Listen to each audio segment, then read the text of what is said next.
topic, and it is Future of Edge AI Sensing and IoT Hardware. For that, I would like to welcome Dr. Alex James, Dean Digital University of Kerala, onto the stage. Dr. Alex James is a professor, is listed among the top 2% in the areas of AI and electrical engineering for the last 3 years for a career-long publication record in Stanford, elsewhere ranking the world's top scientist. He received his PhD degree from Queensland Micro and Nanotechnology Centre, Griffith University, Australia. He works as a professor of AI hardware and Dean Academy at Digital University, Kerala. He is professor in charge of Mako Village and chief investigator of the MIFTI-funded Centers in Intelligent IoT Sensors and the India Innovation Center of Graphene. He is a member of various IEEE technical committees and an associate editor of IEEE Transactions on Circuits and Systems 1, 2018 till present. He is a senior member of IEEE, a fellow of the British Computer Society, and a fellow of IET. Ladies and gentlemen, put your hands together for Dr. Alex James for the topic Future of Edge AI Sensing and IoT Hardware. As the title says, I'm talking about the future. Okay. So nothing of reality as of now. So many things maybe a bit going far from what we have in stock today. So if you look at this slide, right, you can see a typical engineering, science, and liberal arts, how things work if you give the same materials. So the perspectives are entirely different, and how you make it work.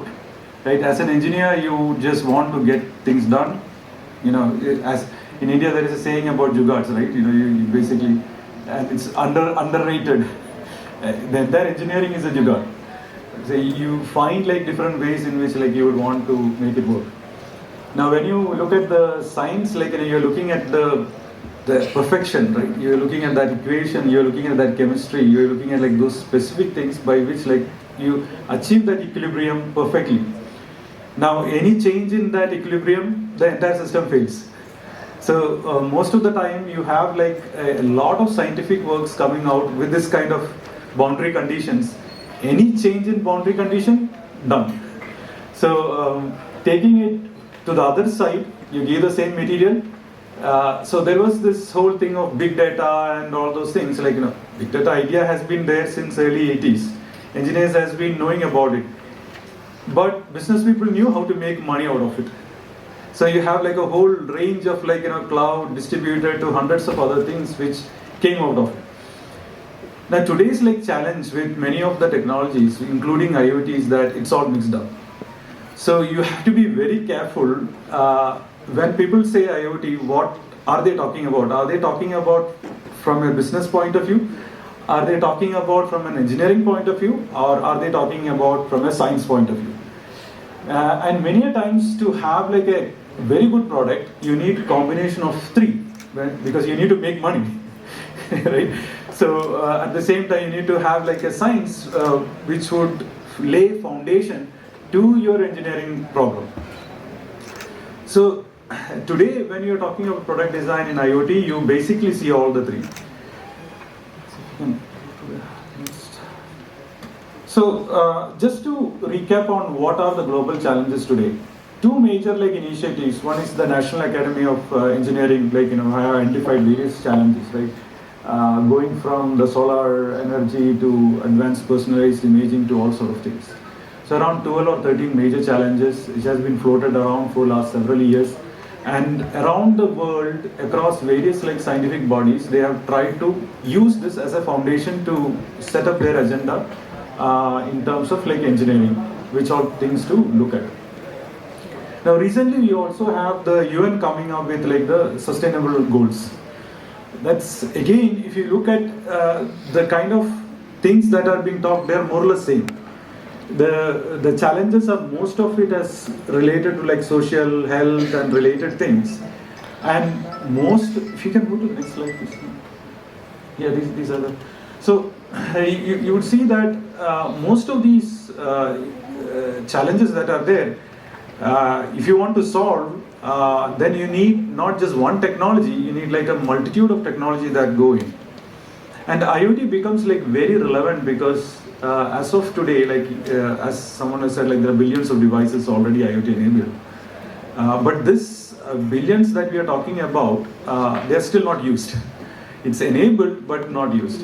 And the second thing is like, how many of these have sensors? Not just one sensor per device. You have multitude of sensors coming per device. If you put like the count of the sensors, these are going to be much higher. What 5G and many other technologies or like technologies going beyond that is betting for is like there is a lot of data generated, and because of this data you need like more communication bandwidth, you need like more processing and things like this. There is another side of the story to it. Do you really need to send everything to the cloud? Do you need to send everything? Because imagine as human beings, like we don't send every bit of information to some common repository and do the processing and come back. We're very autonomous, right? So there is a whole range of like devices which can be simply autonomous driven. You don't really need to send the data to cloud to make a decision. So the whole idea of like edge AI and related computing has originated out of it, and it is very meaningful because that's how our entire society used to work.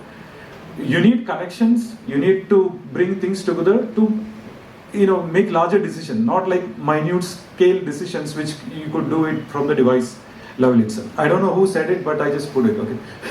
So, the future is impossible to predict. So when I'm saying like talking about the future, like clearly I'm getting into water where it's more like this people who do predictions in a 90% of the time is going to be wrong.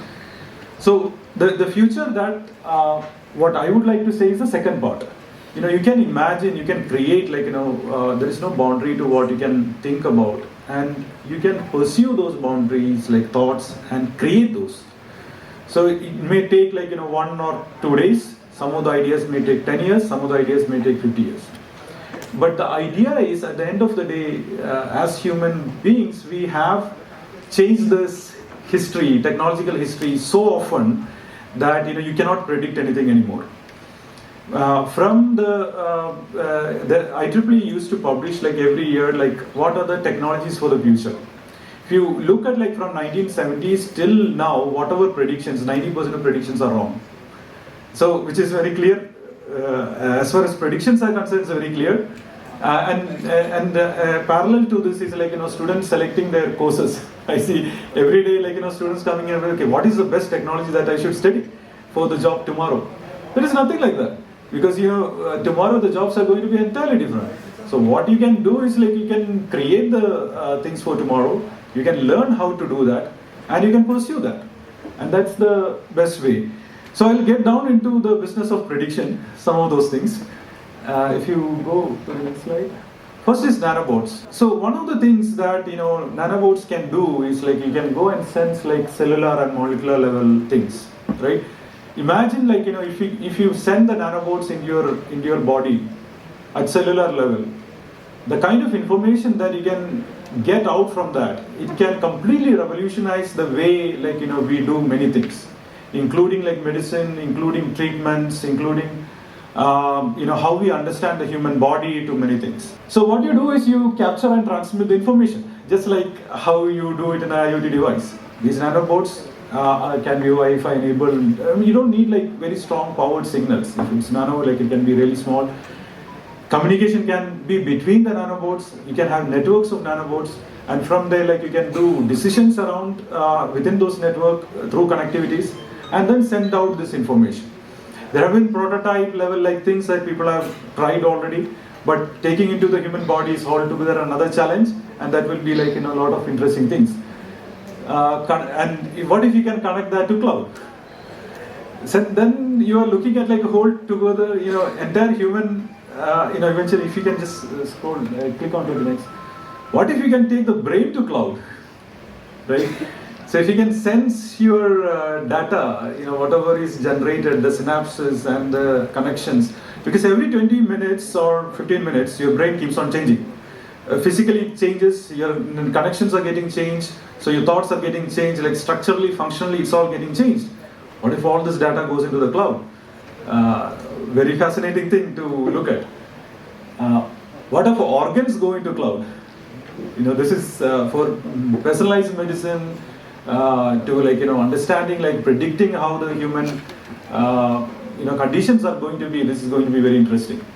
And finally, human to cloud. Right? So we can completely realize a agent if we can do this. Right? So the amount of data combined with various AI and other technologies that are getting developed, put it together, put quantum, which is coming up, huge computing resources, sensing, everything together, you're looking at a whole different kind of society for the future. So IoT, one thing that I would say is nanobots. If there are some people who want to work in, create next nanobots, go ahead. This is a very interesting thing that might happen. A lot of startups. So next, this is a question that very often comes in. What is artificial about artificial intelligence? You always say what artificial intelligence, but what you're trying to do is to mimic a biological intelligence. And if you really mimic the entire thing, it's no longer artificial anymore. Just by changing carbon to silicon doesn't make it artificial. Naturally, you can, what if you can not naturally build this? Two things which seriously most of the AI are challenged with is self-awareness and consciousness.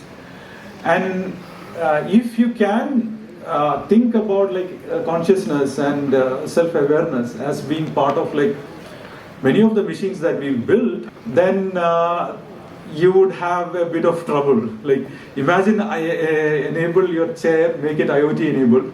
The next time when you go and sit in a chair, you will think twice because you need a permission of the chair because it's self-aware. So self-awareness, if it comes the whole range of AI applications that are there, the way you would use it might change. The interfaces that you need to make it also changes. The complete connectivity issues that are around, it's not just connections, it's also do you really want to connect? Does the machine want to connect? Is it ethical to connect? Right? So all sort of questions come up. So there is a AI IoT is the future as we know. Most of the sensors, when you place, they need to have some level of processing. The dumbest of the processing is using signal processing, right? Just signal conditioning and things like this. Filtering, these kind of things are the dumbest of the things. But then if you go further to this and then start to make sense of the data, what comes from, the sensor itself at that level can then go and decide, okay, is it useful data that I should sense? Why should I waste my energy as a sensor? Why should I waste my energy in sensing this? I can just switch off, close my eyes to something that I don't want to see. So most of the electronics of next few years, it's just going to be IoT enabled. The more the sensors you have, more data you need to transmit. So IoT enabled, 90% or 95% of the electronics is going to be IoT enabled. Most of the sensor themselves will be IoT. So if you look at today, you have sensor separate and the transmission processing as separate co-processors. So what people have been looking at is this may not be very efficient way to do it, because your processing is a general purpose processor.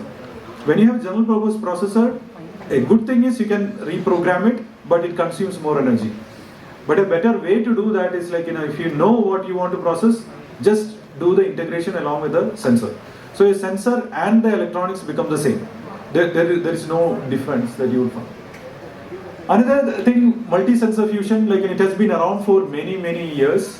Early 90s, defense used to use it quite a bit, to bring in various kind of sensors for radar application and so many other things.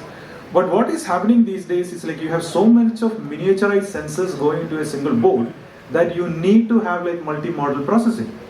If you want to make sense of whether is this a temperature, but then you need other sensor to check whether the temperature is right. Rather than taking it taking the data and then checking and cross-validating, you can have correcting mechanisms within that hardware itself. So you are looking at like multi-sensor processing as becoming more and more relevant and important. And another aspect is power. The more devices you have, you want to make it like extremely low power, because battery is a huge problem. You don't want to have like large batteries put in simply because you have more and more sensors. You want to have more sensors at the cost of even lower battery usage, so that you have longer life in many of these applications. And of course, like energy harvesting is another approach. You can always generate like energy. If it's like extremely low power, you don't even need a battery. You can just go with energy harvesting. And that makes it very more relevant and interesting. Another thing like IoT electronics and hardware needs to care about is natural resources. We need to like realize this, that they are limited, and we need to pollute less and save all these things for the future. So there is a whole area that's getting developed, which is sustainable circuits. Now, sustainable circuits, what it means is like looking into all sort of electronics, like way you go about building electronics in a way that this is sustainable for longer period. Now, if you look at today, e-waste is a huge problem. And the amount of energy, time, like investment, everything has gone into like at least getting something back reusable is a big challenge. So the challenge here is not just the materials, devices, and everything. It's also how you go about like making those. So some of those design level when you make the PCBs, if there is a thought process involved, like okay, I am going to put this PCB for a particular use, and at some point in time, this is no longer going to be useful for this application, but can I design it such a way that it becomes reusable for another application? So that is a design challenge, and there are many ways in which you can go about that. The technology is there, it's just like a lot of creativity around that. So reusability can be a good way to address some of the challenges today. Then you have reconfigurable circuits. So from the idea of FPGAs to many others, like going down to like sensors, you can make circuits reconfigurable, which means like you can reprogram into multiple functions. Even if some of the functions are damaged, you can reprogram to make it use for another. So those two are basically like kind of design related like things that one person can do to make it like more sustainable. Another is like circuits that disintegrate over a period of time. In the sense like you're having a reliability data, which for every electronic device there is a life, and after this period it should naturally disintegrate without causing a pollution. So the materials that you're going to use, the way you are going to process it, it should be made as simple as possible. Like the pre-processing reusable part like should be very, very simple. So disintegrating it into like just like throwing a waste, it goes into the ground, it disintegrates. Another is non-plastic and non-toxic, because many of these, even if it disintegrates, the challenge is it shouldn't be toxic. Many of these materials that are used into the boards, you would see that like increasingly they have like toxic component. And clearing it like out of complete this toxicity part, like it's again like a lot of innovations going in. We would have a scenario where computers will do much better than humans. That's a taken thing. It's a given thing. The question is, how do you deal with that? Are the machines like if they are going to be completely autonomous, can they coexist? What are the rules of the game? So that's where the ethical and the social IoT comes into picture. So when we think about like the future of IoT and AI and other emerging technologies, the ethical and the social issues become one of the major challenges. You can see like from the digital platform to AI tools, from the IP protection to the law, all the soft as well as the hard part comes into the picture when we start thinking about some of the things like crime prevention, right?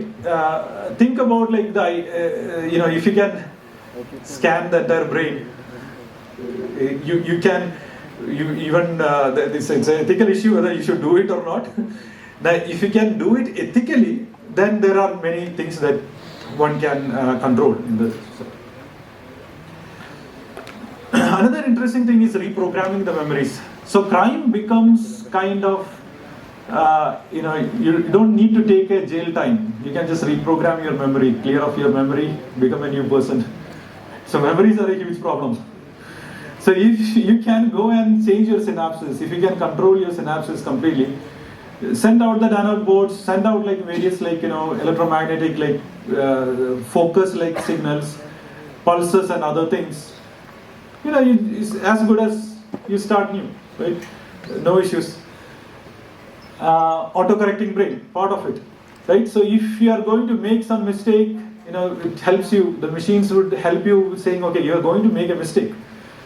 Because humans make mistakes, it's a normal thing. Every human makes hundreds of mistakes, and we do that every day. So if you don't make a mistake, you're not a human. So auto-correcting those, helping, okay, you're going to make a mistake, helps quite a bit. What about brain tourism? What if we can get into other person's brain?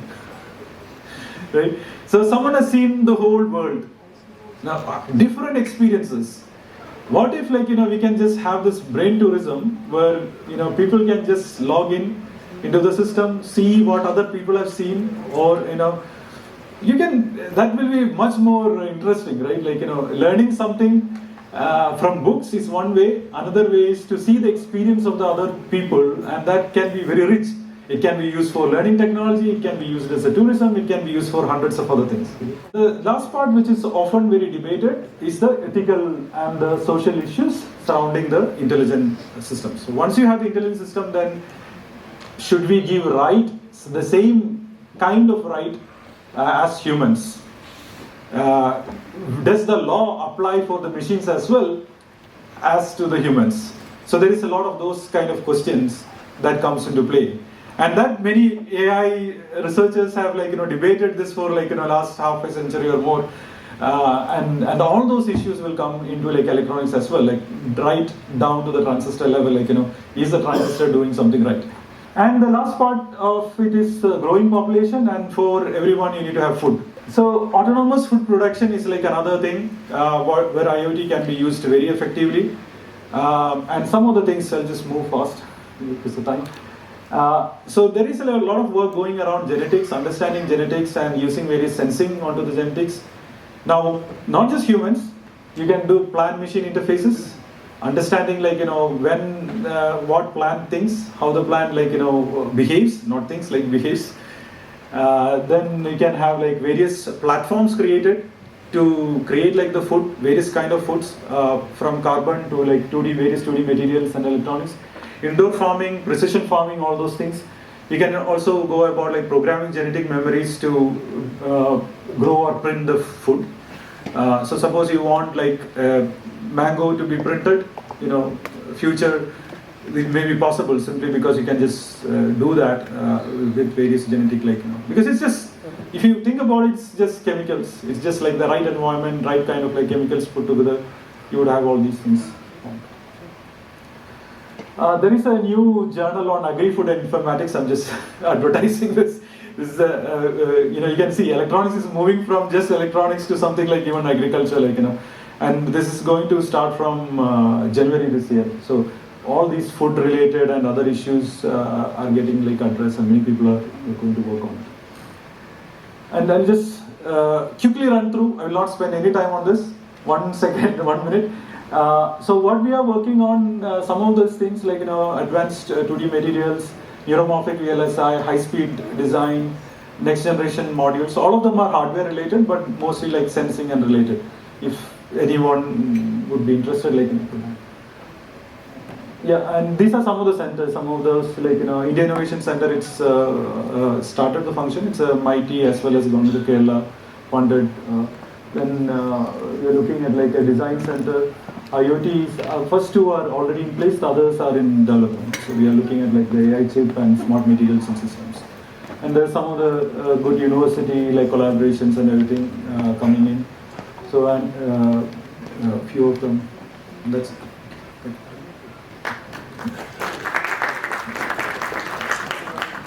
Thank you so much, sir, for explaining about the future of edge AI sensing and IoT hardware. So please stay back on the stage. We have a small token of love and appreciation for you. And to do the honors, I would like to welcome Mr. Vignesh, Program Lead, Kerala Startup Mission, onto the stage. Thank you so much, sir, for being with us and sharing the thoughts on future of edge AI sensing and IoT hardware.